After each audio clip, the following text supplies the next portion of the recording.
हाय, मैं हूं अभिषेक और आप देख रहे हैं हमारा यूट्यूब चैनल टीचिंग मटेरियल। दोस्तों, आज के इस वीडियो में मैं गणित कक्षा 10 एक्सरसाइज 1.3 करने वाले हैं। वीडियो लास्ट तक देखना, मैं बहुत आसान तरीके से बताऊंगा। यदि वीडियो आपको अच्छा लगे तो वीडियो को लाइक करें, शेयर करें और सब्सक्राइब करना बिल्कुल भी ना भूलें। धन्यवाद।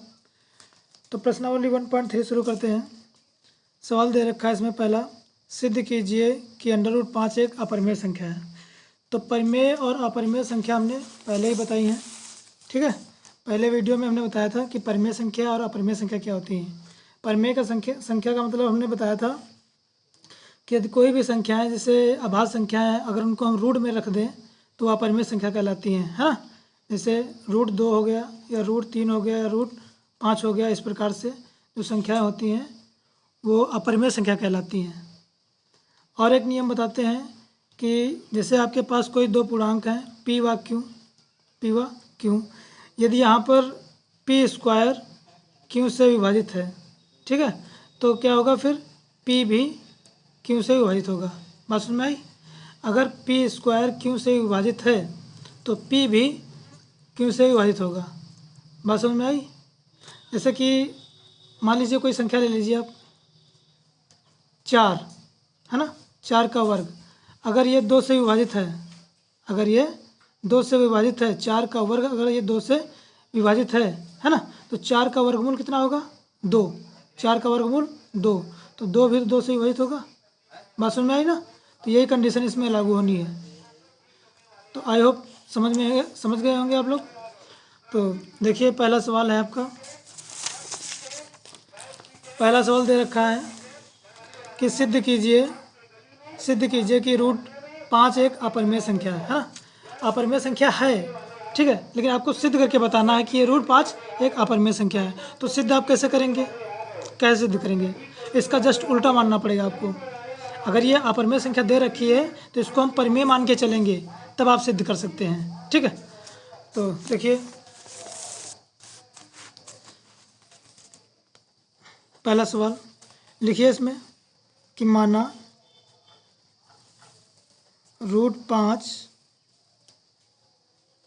एक परिमेय संख्या है ना। क्योंकि क्वेश्चन में दे रखा है अपरिमेय है, लेकिन हमने इसका जस्ट उल्टा माना है। इसको विरोधाभास कहते हैं। तो विरोधाभास से हम लगाएंगे, बाय कंट्राडिक्शन। परिमेय संख्या है जो कि दिए गए कथन के विपरीत है ना, जो कि दिए गए कथन के विपरीत है। तो अगर हमने इसको परिमेय संख्या माना है तो हमने परिमेय संख्या की डिफिनेशन बताई थी कि p बाई क्यू के रूप में लिखी जाए, है ना। वे संख्याएं जो p बाई क्यू के रूप में लिखी जाएं उन्हें हम क्या कहते हैं? परिमेय संख्या कहते हैं। और जहाँ q का मान 0 ना हो, है ना, यानी हर में 0 ना हो, तो उन्हें परिमेय संख्या कहते हैं। तो अगर परिमेय संख्या है तो इसको हम p बाई क्यू के इक्वल में रख सकते हैं, यानी √5 बराबर p/q, है ना। जहाँ p और q क्या है? जहाँ p व q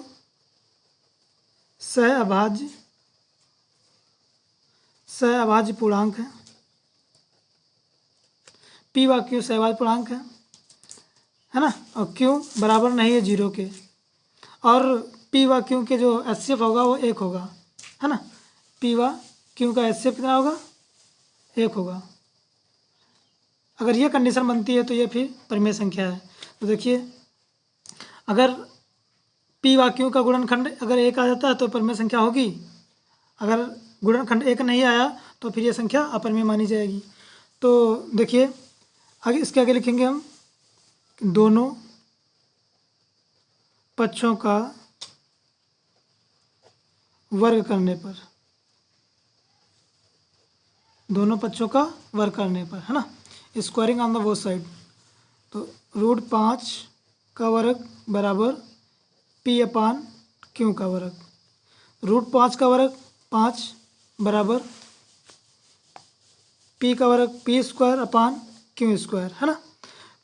q को इधर लाइए और p को इधर ट्रांसफर करिए, तो ये क्यू स्क्वायर बराबर पी स्क्वायर अपान में 5। इक्वेशन फर्स्ट बनाइए। यहाँ आप देखिए, ध्यान दीजिए, यहाँ पर जो 5 से पी स्क्वायर विभाजित हो रहा है ना, 5 से पी स्क्वायर विभाजित हो रहा है। तो इसलिए हमने जो नियम बताया था यहाँ पर कि अगर पी स्क्वायर क्यू से विभाजित है, पी स्क्वायर अगर क्यू से विभाजित है तो पी भी क्यू से विभाजित होगा। ठीक इसी प्रकार यदि पी स्क्वायर 5 से विभाजित है तो पी भी 5 से विभाजित होगा। लिखेंगे यहाँ पी स्क्वायर संख्या 5 से विभाजित है ना, इसलिए पी भी 5 से विभाजित होगा। यह एक्सरसाइज जो है एग्ज़ाम के अकॉर्डिंग बहुत ही इम्पोर्टेंट है। कोई ना कोई सवाल इससे फंसेगा ज़रूर। तो इसमें जो लैंग्वेज है में इम्पॉर्टेंट है, लैंग्वेज को समझिएगा। लिखने का जो मेथड है वो सही होना चाहिए आपका। तो P जो है 5 से विभाजित है ना, यानी P का एक गुणनखंड 5 हो गया। माना अभी ये P वाली कंडीशन पूरी हुई है, अभी क्यों रह गया आपका, माना P बराबर 5m है ना। m मान लीजिए आप, जो मानना है, चाहे आप m मान लीजिए या r मान लीजिए या s मान लीजिए या t मान लीजिए, कुछ भी मान लीजिए, मानना ही ना, जहाँ m कोई पूर्णांक है। ठीक है, तो अगर P बराबर हमने 5m माना तो इसको हम समीकरण 1 में रखेंगे। लिखेंगे P का मान समीकरण 1 में रखने पर, तो रख दीजिए क्यू स्क्वायर बराबर P के स्थान पर रखेंगे हम 5m बटे में 5, इसका स्क्वायर लगा है। ठीक है, तो ये क्यू स्क्वायर बराबर 5 का वर्ग 25 और m स्क्वायर अपान में 5, डिवाइड करिए 5 से कम 5, 5m 25, या क्यू स्क्वायर बराबर 5m स्क्वायर है ना, 5 को ट्रांसफर करिए इधर, तो ये क्यू स्क्वायर अपान में 5 बराबर में m स्क्वायर। समीकरण 2, यहाँ देखिए क्यू स्क्वायर 5 से विभाजित हो रहा है, इसलिए क्यू भी 5 से विभाजित होगा है ना।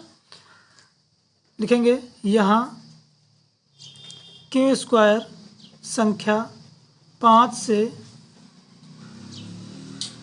विभाजित है, इसलिए क्यू भी 5 से विभाजित होगा। इसका मतलब क्या है, अतः P व Q का अभाज्य गुणनखंड है ना 5 है। P व Q का अभाज्य गुणनखंड 5 है। अब यहाँ ध्यान देने वाली बात यह है कि हमने ऊपर अभी माना था, यहाँ पर देखिए P व Q सहभाज्य पूर्णांक है ना, सहभाज्य पूर्णांक है, जहाँ HCF इसका कितना है 1 है। तो यहाँ पर इसका जो गुणनखंड आया है P व Q का गुणनखंड 5 आया है, ना कि 1 आया है। यदि 1 आया होता तो P और Q परिमेय संख्या होता है ना, जिससे हम √5 को परिमेय संख्या कह सकते हैं। बट यहाँ पर P व Q का अभाज्य गुणनखंड 5 है, इसलिए P व Q सहभाज्य पूर्णांक नहीं है ना। जब सहभाज्य पूर्णांक नहीं है तो फिर क्या ये परिमेय संख्या है, नहीं है। अगर P व Q परिमेय संख्या नहीं है तो √5 भी परिमेय संख्या नहीं होगा। यदि √5 परिमेय संख्या नहीं होगा तो क्या होगा, अपरिमेय संख्या होगा। सिद्ध हो गया, सिद्ध हो गया। अब लिखना है आपको, यहाँ पर लिखना आना चाहिए, मेन इंपॉर्टेंट है लैंग्वेज, यहाँ पर लिखना आना चाहिए आपको। तो लिखेंगे हम, क्या लिखा हमने कि P व Q का अभाज्य गुणनखंड 5 है, इसलिए P व Q सहअभाज्य पूर्णांक नहीं है। जब सहअभाज्य पूर्णांक नहीं है तो परिमेय संख्या नहीं है ना। अगर परिमेय संख्या नहीं है तो फिर क्या है, अपरिमेय संख्या है। तो अतः हमारी मानी हुई कल्पना गलत साबित हो रही ना यहाँ पर। अतः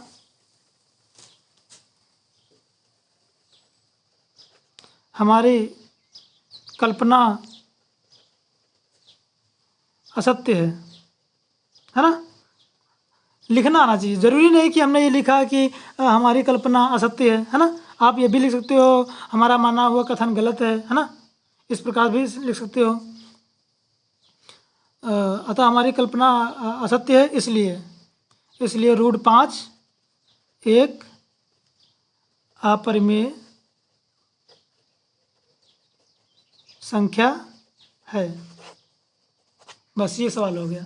बताइए कितना आसान तरीका है ना, कितना आसान तरीके से हमने बताया है। बस इसकी लैंग्वेज लिखना आना चाहिए आपको। तो आई होप मेरे द्वारा बताया गया सवाल अच्छी तरीके से समझ में आया होगा। समझ में, अगर एक बारी में समझ में नहीं आता है तो प्लीज़ दोबारा वीडियो को रिपीट करके देखिए, ठीक है। ये सवाल आपका हो गया है। अगला सवाल देखिए, प्रश्न नंबर 2 देखिए। प्रश्न नंबर 2, अगर आपने ये सवाल समझ लिया है, प्रश्न नंबर 1 आपने अगर समझ लिया है तो इसके आगे के जितने भी सवाल हैं इस एक्सरसाइज में बहुत इजीली आप कर पाएंगे, ठीक है। तो मेरा उद्देश्य ये है कि आप सवाल को समझें, गणित को समझें, सीखें, ना कि रटने से बिल्कुल नहीं आएगा, ठीक है। आपको सीखना पड़ेगा। तो दूसरा सवाल आपका ये है कि कह रहा है कि सिद्ध कीजिए कि 3 + √5 है ना, 3 + 2√5 एक अपरिमेय संख्या है। बात समझ में आई? तो देखिए प्रश्न नंबर दूसरा हम कर रहे हैं।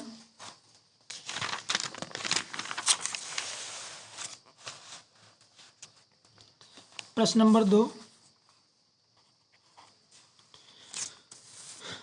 माना 3 + 2√5 3 + 2√5 एक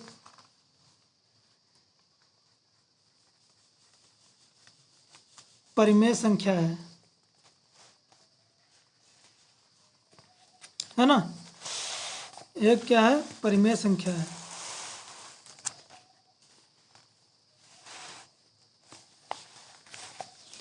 तीन प्लस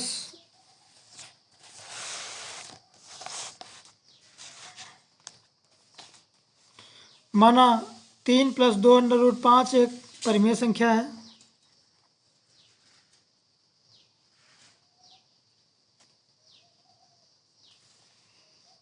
जो दिए गए कथन के विपरीत है ना। तो मैंने अगर इसे परिमेय संख्या माना है तो इसको हम P/Q के रूप में लिख सकते हैं। इसलिए 3 + 2√5 बराबर P/Q। वही रीजन में लिखना है जहाँ P व Q सहअभाज्य पूर्णांक हैं, है ना। जहाँ Q बराबर नहीं है 0 के व HCF बराबर 1, यह कंडीशन है अगर परिमेय संख्या है तो। अच्छा देखिए यहाँ पे 3 प्लस में दिया रखा है, इसको हम ट्रांसफ़र कर देंगे उधर, तो इधर बचेगा हमारा 2 + √5 बराबर P/Q माइनस में 3, है ना। एलसीएम लेंगे यहाँ पर Q, P - Q का मल्टीप्लाई 3 में तो 3Q, है ना, बराबर इधर 2, सॉरी यहाँ पे इंटू में है, ये इंटू में है 2√5। अब यहाँ पे 2√5, ये 2 को ट्रांसफ़र कर दीजिए उधर तो डिवाइड में जाएगा, क्योंकि यहाँ पे इंटू में है। इंटू को ट्रांसफ़र करेंगे तो डिवाइड में जाएगा, यानी √5 इक्वल में P - 3Q/2Q, है ना। इतना समझ में आया? अच्छा देखिए अभी आपने √5 को अपरिमेय संख्या सिद्ध किया, ठीक है। तो अगर √5 अपरिमेय संख्या है जो इसके इक्वल में होगा तो क्या परिमेय होगा? नहीं होगा, वो भी अपरिमेय संख्या होगा, क्योंकि परिमेय के बराबर अपरिमेय संख्या नहीं हो सकती। परिमेय के बराबर परिमेय संख्या होगी, अपरिमेय संख्या के बराबर अपरिमेय संख्या होगी, ना कि परिमेय के बराबर अपरिमेय होगी। तो √5 अगर अपरिमेय संख्या है तो फिर P - 3Q/2Q भी अपरिमेय संख्या होगा। बात समझ में आई। तो अभी आपने इसको सॉल्व किया कि √5 एक अपरिमेय संख्या है, तो हम लिख सकते हैं, अतः हम जानते हैं कि √5 एक अपरिमेय संख्या है। इसलिए जो अगर ये √5 एक अपरिमेय संख्या है तो इसका जो इक्वल में दे रखा है वो भी अपरिमेय होगा। इसलिए p - 3q/2q भी अपरिमेय संख्या होगी। बात समझ में आई। अतः जो पूरी संख्या है आपकी यानी 3 + 2√5 भी एक क्या होगा, अपरिमेय संख्या होगा। अतः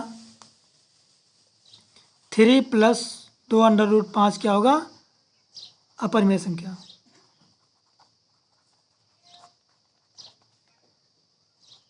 अपरिमेय संख्या होगी। बताइए कितना आसान सवाल है, कितनी आसान तरीके से हमने बताया। अगर आपने लिखना सीख गए है ना, तो आपको कोई दिक्कत नहीं होगी सवाल समझने में। ठीक है, तो आई होप मेरे द्वारा बताया गया वीडियो आपको समझ में आ रहा होगा और अच्छा भी लग रहा होगा। तो अगर समझ में आ रहा, अच्छा भी लग रहा, तो मेरे वीडियो को प्लीज़ लाइक करें और सब्सक्राइब जरूर करें, ताकि मुझे मेरा हौसला बढ़े, है ना, और वीडियो बनाने का मेरा हौसला बढ़ता रहे। ठीक है, और अगर वीडियो अच्छा लग रहा है तो इसके अगले वीडियो पाने के लिए बेल आइकन को ज़रूर प्रेस करें, ताकि मेरे द्वारा अपलोड किया गया वीडियो आप तक बहुत जल्दी पहुँचे, है ना, तो आप इजली देख पाएंगे। तो वीडियो को शेयर भी करना बिल्कुल ना भूलें। तो प्रश्न नंबर ये दूसरा हो गया। अब आगे देखिए प्रश्न नंबर 3। प्रश्न नंबर 3 देखिए, सवाल आपका है, कह रहा है कि सिद्ध कीजिए कि निम्नलिखित संख्याएं अपरिमेय संख्या। मेथड वही है आपका। मैंने कहा कि अगर आपने पहला सवाल समझ लिया तो इसके आगे जितने भी सवाल हैं इस प्रश्नावली के सारे आप इजीली कर पाएंगे। ठीक है, तो ये भी आपको दिखाना है अपरिमेय संख्या है, सेम तरीके से, है ना। तो देखिए पहला सवाल इसका कि 1/√2 माना 1/√2 एक परिमेय संख्या है जो कि दिए गए कथन के विपरीत है। ठीक है, आपको लिखना आना चाहिए, मैं बार बार वही बता रहा हूँ, आपको लिखना आना चाहिए। तो अगर मैंने इसे परिमेय संख्या मानना है तो वही बात कि p/q के रूप में लिख सकते हैं। इसलिए 1/√2 बराबर p/q, जहाँ p व q क्या है, सहभाज्य पूर्णांक है। जहाँ इस प्रकार विधिवत आप अगर लिखोगे तो आपका एग्ज़ाम में कोई भी नंबर कट नहीं सकता, है ना। राइटिंग इसमें मायने नहीं रखती मैथ में। आप अगर पॉइंट टू पॉइंट लिखते हैं, लिखने का मेथड सही है, तो आपका नंबर कट नहीं सकता। जहाँ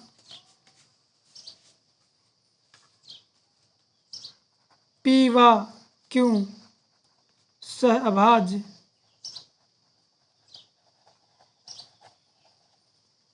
पूर्णांक हैं और q बराबर नहीं है 0 के, व HCF 1 होगा, है ना। अगर ये कंडीशन सेटिस्फाई होती है तो फिर ये परिमेय माना जाएगा, अगर नहीं होता तो फिर अपरिमेय है।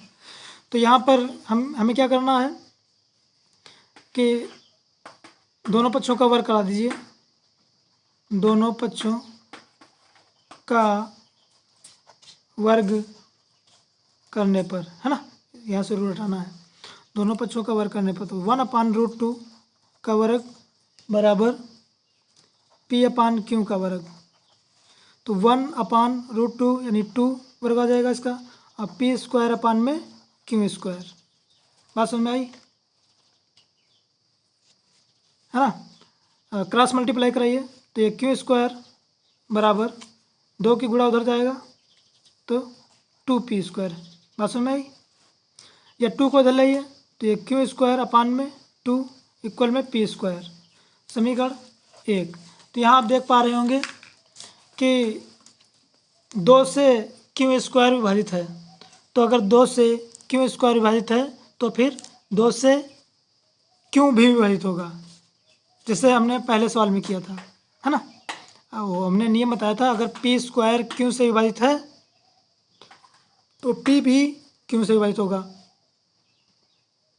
तो लिखेंगे हम यहाँ q² संख्या 2 से विभाजित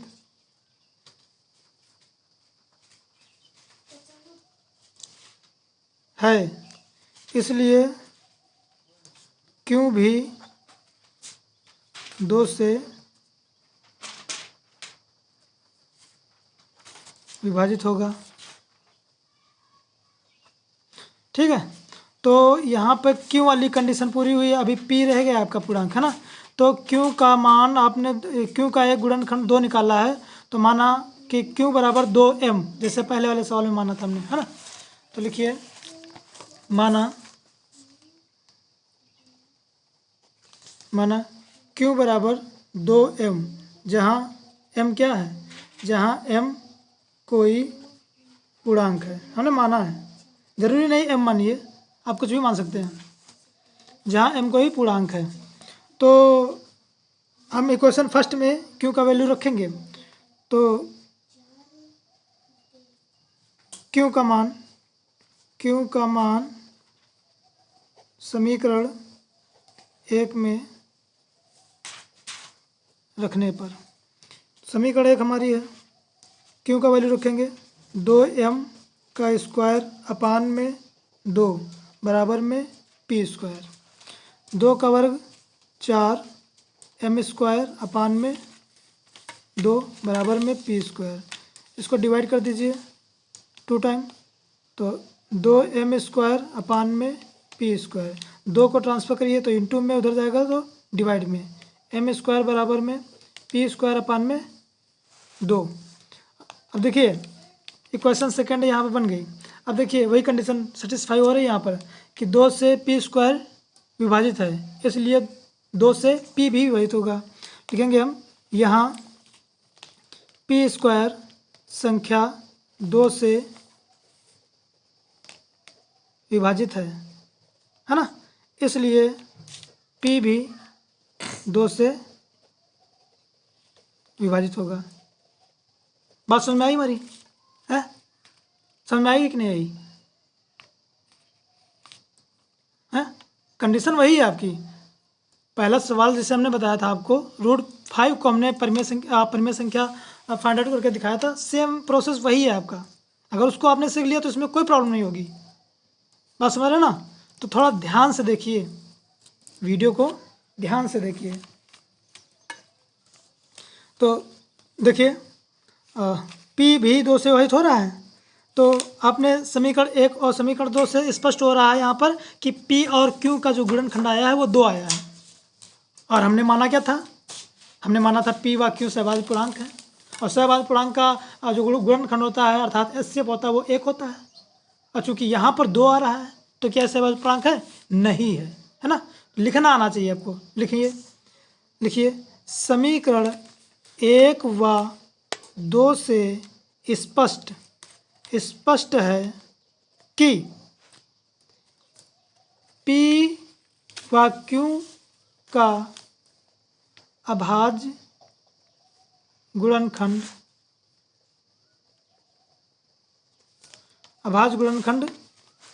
2 है। अब जब 2 है तो परिमेय संख्या है ही नहीं, है, इसलिए p व q सहअभाज्य पूर्णांक नहीं है। ए बच्चा, अगर ये नहीं है, p व q सहअभाज्य पूर्णांक नहीं है, तो ये परिमेय संख्या नहीं है। और जब परिमेय संख्या ये नहीं है तो इसके इक्वल में हमने जो 1/√2 माना था, क्या वो परिमेय संख्या होगा? नहीं होगा। तो वो भी क्या होगा? अपरिमेय संख्या होगा। अतः अतः हमारा माना हुआ कथन गलत है ना, गलत है। इसलिए 1/√2 एक अपरिमेय संख्या होगी। बताइए कितना आसान तरीके से हमने बता रहे हैं। पूरी एक्सरसाइज बिल्कुल ऐसे हलवे के तरीके से बताऊंगा, बस आप थोड़ा टाइम दीजिए मुझे, है ना। बताइए क्या दिक्कत, कहीं कोई दिक्कत आई? नहीं आई कोई दिक्कत। बहुत आसान तरीके से हमने बताया है, पूरा सवाल हो गया। लिखना आना चाहिए, लिखने की प्रैक्टिस डालिए। मैं जान रहा हूँ, मैं समझ रहा हूँ कि एक बार में आप ऐसी लैंग्वेज नहीं लिख पाएंगे, लेकिन प्रैक्टिस करिए। मेन इम्पॉर्टेंट है प्रैक्टिस, है ना। गणित को आप रट नहीं सकते, रट के आप नहीं लगा सकते, प्रैक्टिस करना है। बात समझ में आई? तो ये प्रश्न नंबर तीसरे का पहला था। अब तीसरे का दूसरा है, तीसरे का दूसरा है, तीसरे का दूसरा है 7√5। तीसरे का दूसरा है 7√5। तो वही बात लिखना है, माना, है ना, माना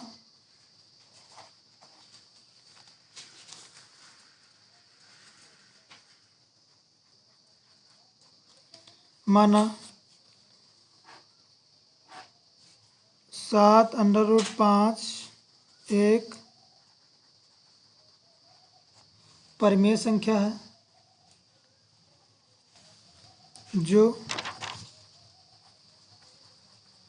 दिए गए के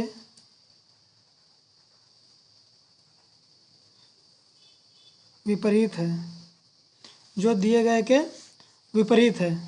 बात समझ में आई?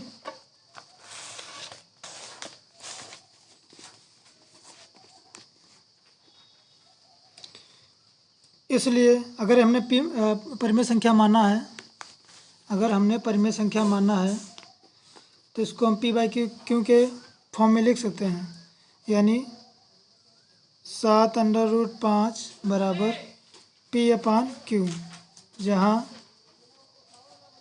p व q सहअभाज्य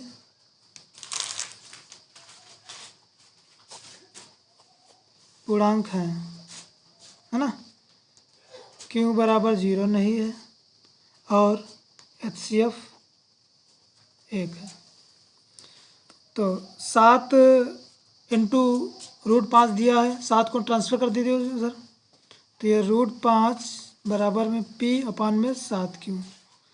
ठीक है, पहला सवाल आपने √5 को अपरिमेय सिद्ध किया। ठीक उसी प्रकार हम लिख सकते हैं कि हम जानते हैं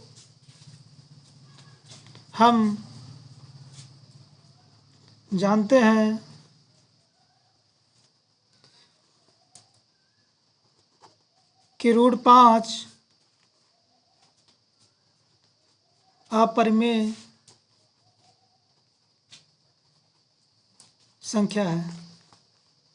तो अगर √5 अपरिमेय संख्या है तो इसके इक्वल में जो वैल्यू दे रखी है वो भी अपरिमेय संख्या होगी, है ना, नियम के अनुसार।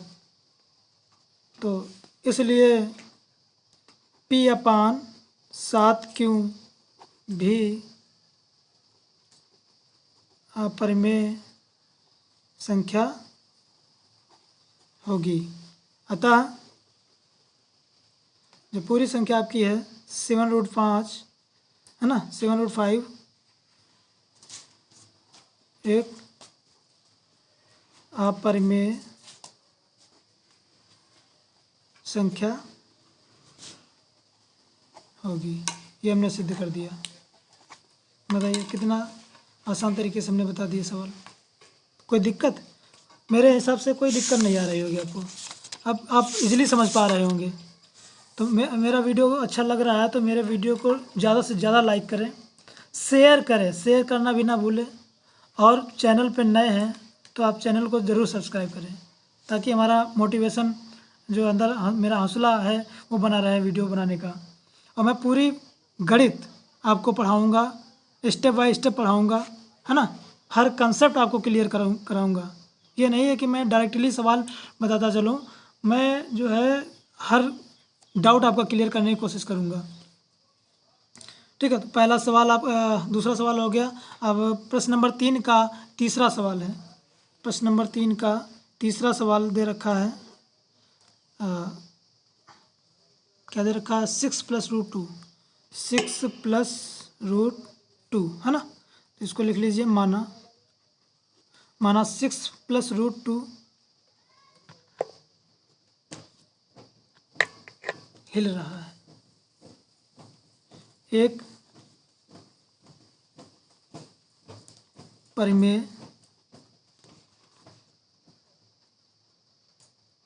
संख्या है जो कि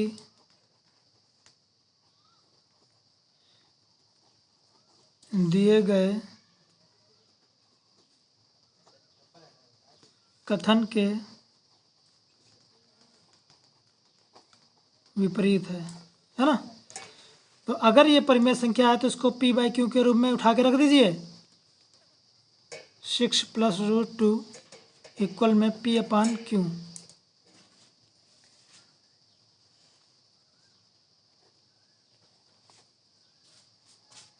जहाँ p व q सहअभाज्य पूर्णांक है, सहअभाज्य पूर्णांक है, और q is not equal to 0 and HCF equal में 1, है ना। यह कंडीशन है।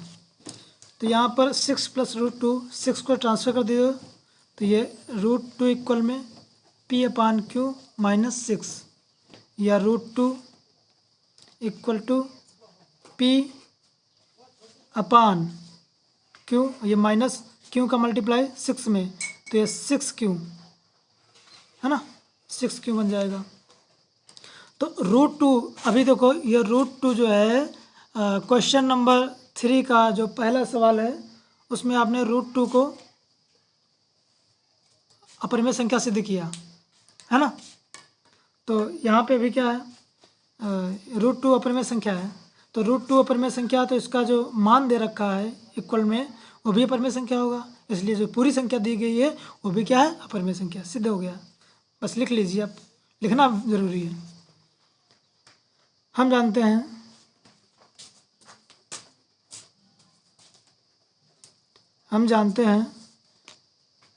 √2 अपरिमेय संख्या है,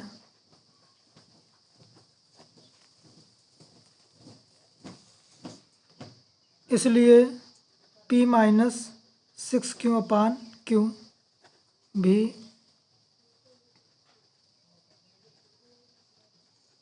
अपरिमेय संख्या होगी, है ना। अतः जो पूरी संख्या दे रखी है 6 + √2 एक अपरिमेय संख्या होगी, है ना। ये सिद्ध हो गया। और इसी के साथ आपकी एक्सरसाइज समाप्त हो गई। आई होप मेरे द्वारा बताए गए सभी सवाल आपको इजीली समझ में आ गए होंगे। ठीक है, अगर आपको एक बारी में समझ में नहीं आ रहे हैं तो प्लीज़ वीडियो को दोबारा देखने की ज़रूर कोशिश करें। मैंने बहुत आसान तरीके से सवाल को बताया है, सिर्फ इसकी जो लैंग्वेज है वो आपको लिखनी आनी चाहिए। मैं बार बार बता रहा हूँ, सवाल इतना डिफ़िकल्ट नहीं है, और ये एक्सरसाइज एग्ज़ाम के अकॉर्डिंग बहुत ही इम्पॉर्टेंट है। इसके सवाल एग्ज़ाम में आते ही आते हैं। ठीक है, तो मैंने बहुत इजीली तरीके से बताया है, और आई होप आपने जो है बहुत अच्छे तरीके से समझा होगा। ठीक है, हर सवाल मैंने बहुत अच्छे तरीके से बताया है। अगर वीडियो को आपको वीडियो अच्छा लगा है तो वीडियो को लाइक करना बिल्कुल भी ना भूलें, शेयर भी करें और मेरे चैनल को सब्सक्राइब ज़रूर करें प्लीज़। तो अगला वीडियो अगर आप चाहते हैं तो मेरे चैनल को ज़रूर सब्सक्राइब करें और बेल आइकन को ज़रूर प्रेस करना, ताकि जो हम अगला वीडियो क्रिएट करेंगे वो आप तक पहुंच सके। ठीक है, तो आज के लिए बस इतना ही। अगला वीडियो अगले दिन। Thank you. जय हिंद, वंदे मातरम।